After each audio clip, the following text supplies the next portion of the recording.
다운 게시판 결과를 발표하고 거기에 대해서 한동훈 전 대표가 주영진의 뉴스 직격 출연해서 저 요 자리에서 네. 입장을 얘기를 했어요. 그리고 이제 또 밤에 또 허위 사실 얘기를 가지고 양측이 좀 공방했었는데 네. 정리를 좀 해보죠. 강찬호 논설이요. 어제 발표는 어떻게 보셨습니까? 발표 자체- 발표와 해명. 발표 자체가- 발표와 네. 한동훈 전 대표 입장. 네. 저는 어저께 보고 우선 이호선 위원장이 이렇게 그동안 막 소리 높여 외치고 뭐 들이받아 버리겠다 뭐 등등 정말 그야말로 극단적인 언어까지 쓰면서 예. 뭔가 한 방에 있는 것처럼 얘기해 왔는데 그 결과가 세상에 블로그라는 형태로 나왔다는 거에 경악을 금치 못했습니다. 이거는 무시무시한 거거든요. 다른 사람도 아니고 바로 직전 대표예요. 이런 대표를 징계하는 문제라면 당연히 지금 본인이 있는 그 위원회 공식 입장으로 딱 그 방을 붙여야 되는 거예요. 우리가 조사한 바 이러이러한 결론이라고 방을 붙여서 입장을 내야지 그게 방이라든가 공식 입장이 아니고 개인 블로그에 냈잖아요. 그리고 블로그도 보니까 또 밖에서 공격 비판 들어오니까 내용이 막 수정하고 막 바뀌어요. 이거 자체가 무슨 신빙성이 크게 떨어지고요. 둘째, 제가 이렇게 그 내용을 보니까 그 작년에 이미 주진우 법률위원장 시절에 나왔던 거에서 도대체 얼마나 진전이 되는지 모르겠어요. 뭘 갖고 지금 저 어떤 근거, 무슨 팩트와 데이터를 갖고 했는지 모르겠는데 IP 같은 걸 얘기했는데 IP만 갖고서 지금 뭐 도대체 무슨 팩트를 새로 발굴했는지 알 수가 없고 지금 그 내용을 뜯어보면 자극적인 언어로 뭐 김건희 개목줄이니 뭐니 이런 그 내용들이 있어요. 그런데 이 내용들은 누가 썼냐면은 동명이인 한동훈, 동명이인 진형구 이런 사람들이 쓴 거예요.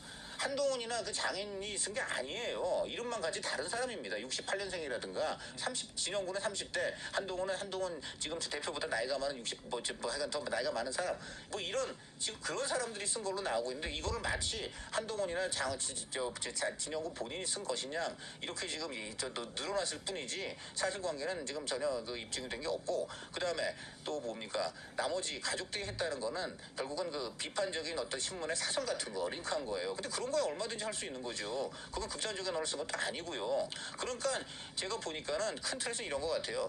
해보니까는 이게 트집 잡을 게 그렇게 크지 않다 보니까 이걸 공식 입장으로 내지 못하고 블로그라는 형태를 냈고 두 번째 김종혁 전 최고위원한테는 뭐라고 했습니까? 징역 이른바 당권 2년 구형을 때렸잖아요. 예. 근데 왜 이분한테는 이 한동훈한테는 이 문제가 있다. 뭐 본인이 관리 책임에 문제가 있다. 이런 얘기만 하지. 그래서 어떻게 하겠다는 건데 하니까 그냥 윤리위원회 넘기겠다고만 돼 있잖아요. 예. 이것 자체가 말이 안 되죠. 왜 그저 김종혁한테는 명확하게 구형을 때리면서 예. 이거는 뭐 죄가 있다라고 하는 주장만 하지 구형을 못 합니까? 왜 그러냐? 당직자가 아니라서 못한다고. 당직자가 아닌 그게 정말 당원 단계 그런지 뜯어봐야 되는 것이고 네. 지금 그 얘기도 지금 나중에는 들어갔어요. 그냥 넘긴다고만 돼 있어요. 논란이 될 것 같으니까 지금 말을 바꿨습니다. 그래서 제가 볼 때는 이렇게밖에 볼 수가 없어요. 지금 제대로 지금 들여다 보니까는 네. 팩트를 찾기도 어렵고 그런데 뱉어놓은 얘기는 있으니까 세계는 가야겠고 하니까 공식 입장도 아니고 개인 블로그라는 어정쩡하고 좀 납득이 안 되는 매체를 이용했고 둘째로는 그 최종적인 결론도 정확하게 구형도 못한 것은 왜 그러냐? 이건 나중에 법적 시비부터는 본인들이 너무나 자신이 없기 때문이에요. 이 두 가지를 이렇게 보면 의원님, 예. 이게 1년 동안 이제 저 국민의힘 내에서 이 얘기가 있었어요. 그럼 이제 이 어제자로 다 이제 어쨌든 발표가 나왔고 한동훈 전 대표도 입장을 냈어요. 그럼 어저께로 싹 정리되는 거예요? 싹 정리되지는 않았죠. 아, 저는 알았어요? 한동훈 대표 입장에서는 이제 이 단계 문제는 이렇든 저렇든 밖에서 제3자가 볼 때는 저런 걸 가지고 왜 당내 서로 분란을 일으키고 갈등 구조를 만드냐 이렇게 볼 수 있지만은 당 내적으로는 한동훈에 대한 그런 이제 여러 행태의 인식이 자리 잡고 있고 이게 엄청난 이제 불신으로 지금 그 갈등의 여러 가지 핵심 요인 중에 하나가 돼 있거든요. 그렇다면 이건 이제 들고 가는 거예요. 그래서 이제 당무감사위에서 이제 이런 결정에서 좀 전에 이제 뭐 강찬호 논설위원님 말씀처럼 뭐 특별한 내용은 없어요. 여기에 이제 뭐 당직 시판 운영 정책을 심각하게 위반했다는 이런 내용밖에 없는 거죠. 이걸 가지고 이제 당무감사위원회에서도 흔히 말하는 징계 양정이란 걸 양형인 걸 뭐 때리지도 않은 것이고 결론은 이제 정치적으로 판단하자 이제 이리 된 거거든. 아직 윤리위원회가 구성도 되지 않았어요. 자 그런 상황이기 때문에 다시 이 공은 이제 제가 어제 상황을 봤을 때는 한동훈 전 대표에게 공이 던져졌다고 봐요. 그 한동훈 전 대표 입장은 어제 5시 방송에 이제 입을 빌어가지고 이제 했지만은 그거보다는 더 이제 제가 볼 때는 가만히 정치인은 이 정치판에 발을 디디고 나면은 이게 뭐 참 꽃길만 있는 게 아니고 진흙탕 이전 투구도 허다합니다. 그렇기 때문에 자신도 이 진흙탕에 발이 빠졌으면은 이걸 빼낼 때는 여러 가지 그걸 진흙탕이 발목을 잡고 있는 그 속에서도 빼내는 겁니다. 그렇다면은 이 부분에 대해서는 이제 그런 많은 또 당내 당원들이 또 존재한다 그러면은 그분들에게 상식적으로 내가 그때 당대표로서 내 가족의 문제였지만 이걸 진작에 내가 일찍이 이 문제를 털지 못한 부분은 정리하지 못한 부분은 아쉬웠고 내가 문제였다. 그러면서 이걸 이제 이런 6월 지방선거도 있고 당이 지금 이제 또 절대 권력에 대응하는데 역부족으로서 많은 얼음이 있지 않느냐. 우리가 하나로 가자. 나는 이런 부분에 대해서 내가 이런 입장이다. 이렇게 털고 가버리면 깨끗해져요. 그러니까 지금은 이제 정치로 푸는 딱 그 사안이 돼 있는 겁니다. 시간이. 이걸 윤리위원회 구성해가지고 또 뭐 너희들이 어떻게 나를 징계하는지 한번 보자. 그렇게 하고 어제 이제 한동훈 대표의 입장이 이제 그 내용이면은 또 법적인 이야기를 언급을 하던데 정치에는 유전무죄고 무전유죄가 되는 거예요. 정치인판에는 그런 법적인 논쟁, 법적인 문제를 가지고 왜 여기서 이야기하면 그럼 수많은 이제 공천 탈락자들도 정말 법적으로 가져가면 억울한 사람들 너무 많아요.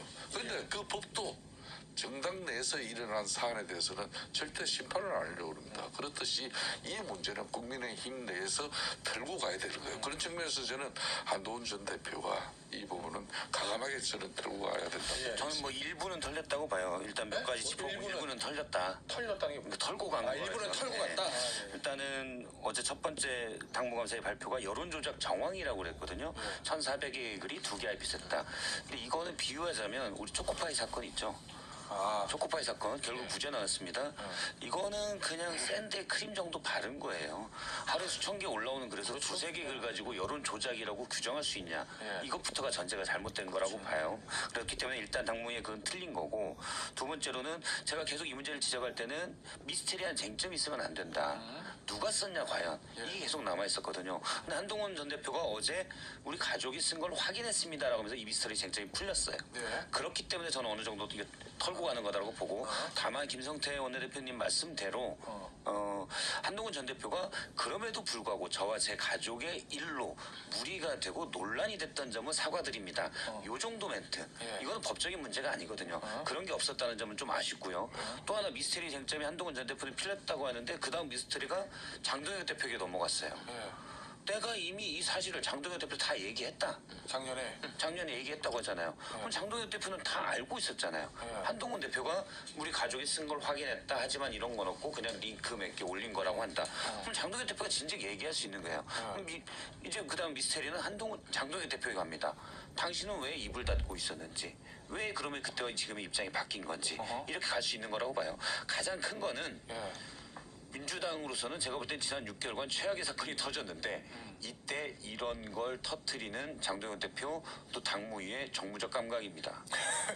자, 굉장히 좋은 지적하셨는데 바로 장동혁 대표 그래서 입장을 작년에 냈어요. 이 사건 났을 때. 바로 인터뷰할 얘기했어요. 그러니까 여기도 그렇고 저 TV조선 강적들도 나와가지고 이게 수위가 이른바 세다는 그 이른바 개목줄 이런 거, 이거는 한동훈 그 이름이라고 돼 있긴 하지만 그건 동명이인이다.